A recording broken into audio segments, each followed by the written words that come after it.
रुको रुको भाई, अगर बजट में 144 हर्ट्ज से 165 हर्ट्ज गेमिंग मॉनिटर ढूंढ रहे हो तो इससे सस्ता मार्केट के अंदर नहीं मिलेगा। वीडियो को एंड तक देखो कंप्लीट रिव्यू और प्राइस के लिए।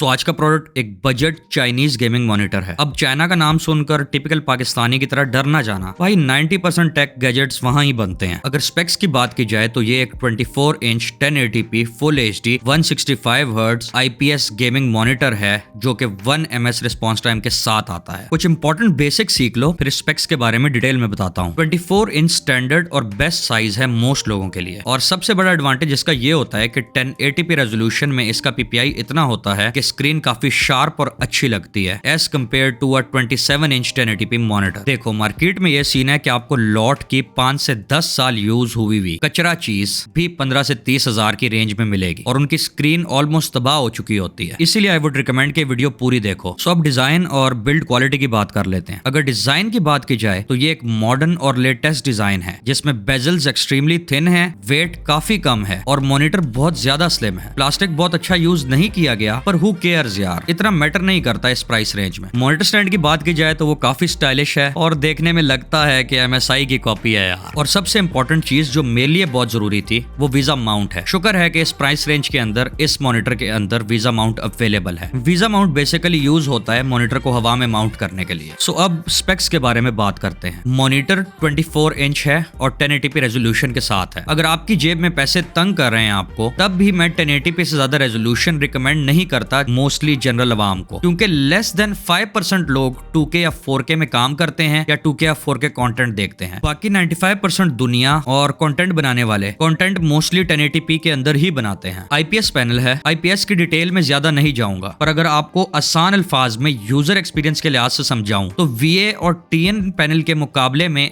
IPS पैनल के कलर्स काफी ब्राइट और वाइब्रेंट होते हैं, जैसे कि आप एक टीवी को देख रहे हो। और अगर VA और TN पैनल्स की बात की जाए तो उनके कलर्स थोड़े डार्क होते हैं in comparison to an IPS panel. Refresh rate की बात की जाए तो ये मॉनिटर 165 हर्ट्ज रिफ्रेश रेट के साथ आता है। रिफ्रेश रेट अगर मैं यूजर एक्सपीरियंस के लिहाज से समझाऊं तो यार स्क्रीन काफी स्मूथ हो जाती है, और इसको आप तभी समझ सकते हैं जब आप 144 हर्ट्ज एक बार यूज कर लें। और अगर मैं एक एग्जांपल दूं आपको समझाने के लिए तो ये है कि मैं 144 हर्ट्ज यूज करने के बाद जब 60 हर्ट्ज के ऊपर वापस जाता हूं तो मुझे चक्कर आते हैं कुछ टाइम के लिए। रिस्पॉन्स टाइम इसका 1 ms मेंशन किया गया है। जो टेक जानते हैं उनको पता है कि 1 ms G2G response time impossible है IPS पैनल के साथ। और सबसे इंपॉर्टेंट बात, 99% लोगों को 1 ms रिस्पॉन्स टाइम की जरूरत भी नहीं है, ना वो उसको नेकेड आई के साथ जज कर सकते हैं। सो गेमिंग करके देखिए मैंने इस पर, everything was smooth, the refresh rate was good and the response time too. सो इस मामले में तो फिट है। पोर्ट्स की बात की जाए तो एक HDMI पोर्ट, एक डिस्प्ले पोर्ट, एक USB पोर्ट और एक हेडफोन जैक है। So there is nothing really missing there. देखो यार, बड़ी सिंपल सी बात है, जितना मर्जी बेस्ट PC या लैपटॉप बाय कर लो, अगर व्यूइंग एक्सपीरियंस प्रॉपर ना हो तो नथिंग रियली मैटर्स। सो मेरी हमेशा यही रिकमेंडेशन रही है कि अगर पैसे हैं तो मॉनिटर को मस्ट अपग्रेड करो, क्योंकि डे एंड नाइट का डिफरेंस आता है जब आप लॉट की कचरा चीज से